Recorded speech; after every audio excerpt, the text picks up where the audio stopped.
Hello दोस्तों जी, coaching में आपका स्वागत है। इस बार आपके लिए लेकर आए हैं लिटरेरी टर्म्स इंग्लिश लिटरेचर के पार्ट 6 को।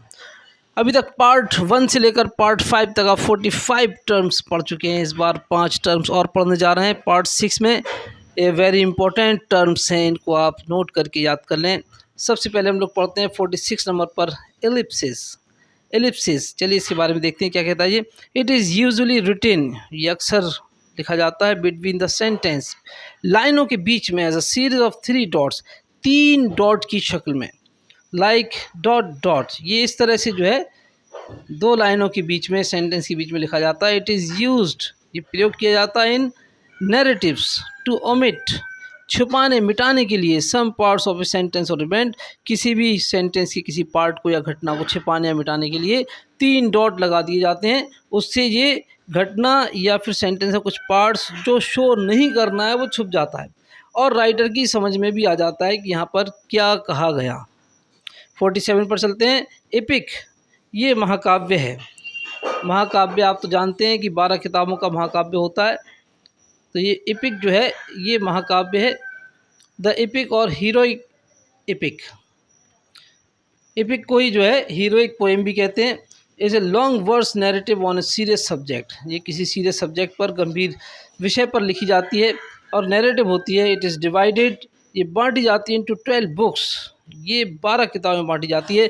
जॉन मिल्टन की पोएम में आपको बताया था कि जॉन मिल्टन ने एक एपिक लिखी थी, द पैराडाइज लॉस्ट, उसको 10 भागों में लिखा था इन्होंने। बाद में उसको 10 भागों को 12 भागों में बनाकर एपिक का दर्जा दिया गया। तो 12 बुक्स इसके अंदर होती है। एग्जाम्पल देखें, इलियड है, ओडिसी है, प्रिल्यूड है, ये सब जो है ये एपिक के एग्जाम्पल हैं। ट्रेडिशनल एपिक को ही फोक एपिक या प्राइमरी एपिक कहा जाता है। तो बात समझ में आ गई होगी दोस्तों। अभी एपिक को आप सिर्फ टर्म में पढ़ रहे हैं, एपिक को जब पूरा खुलासा इसका पूरा डिटेल में पढ़ाएंगे तब आपको और ज़्यादा समझ में आ जाएगा। आगे चलते हैं हम लोग 48 नंबर पर एलिजी कुप्लेट को देखते हैं। ये एलिजी कुप्लेट हमसे क्या कह रहा है। Elegy couplet is 2 line stanza, each couplet consist of a hexameter verse followed by a pentameter verse in classical elegies. Elegy couplet जो है 2 लाइन का स्टेंजा होता है और इसके अंदर जो है हेक्सामीटर वर्स होता है और साथ में एक पेंटामीटर वर्स भी इसमें होता है और ज़्यादातर क्लासिकल एलिजीज में प्रयोग किया गया है। अब इसको प्रयोग ना के बराबर ही किया जाता है। अब देखें एलिजी 49 नंबर पर। एलिजी क्या होता है। इस सॉन्ग ऑफ मोर्निंग यानी शोक गीत होता है।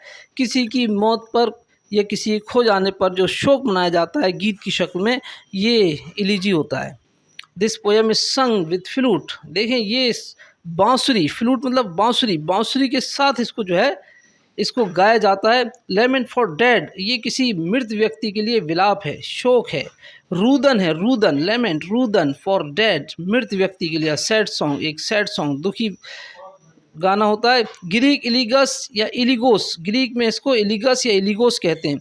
Poet expresses his sorrows on the death of his dear and near, इसमें पोइट जो है अपने किसी डियर और नियर के लिए दुख व्यक्त करता है, उसकी मौत पर अपने डियर और नियर के लिए, बहुत करीबी और प्यारे के लिए दुख व्यक्त करता है। ऐसे लाइसिडास है, एडोनेस है। आगे देखते हैं हम लोग डर्ज जो है ये एक शॉर्ट एलिजी है। अब पोएम एक्सप्रेसिंग ग्रीफ, इससे भी जो है दुख प्रकट होता है। To perform at a funeral, ये किसी की कफन और दफन पर जो है इसको जो है गाया जाता है। इसका एग्जाम्पल सर फिलिप सिडनी लिखा है, रिंग आउट योर बेल्स। तो ये डर्ज जो है शॉर्ट एलिजी है, यानी दुख प्रकट करने के लिए एक छोटी सी पोएम होती है।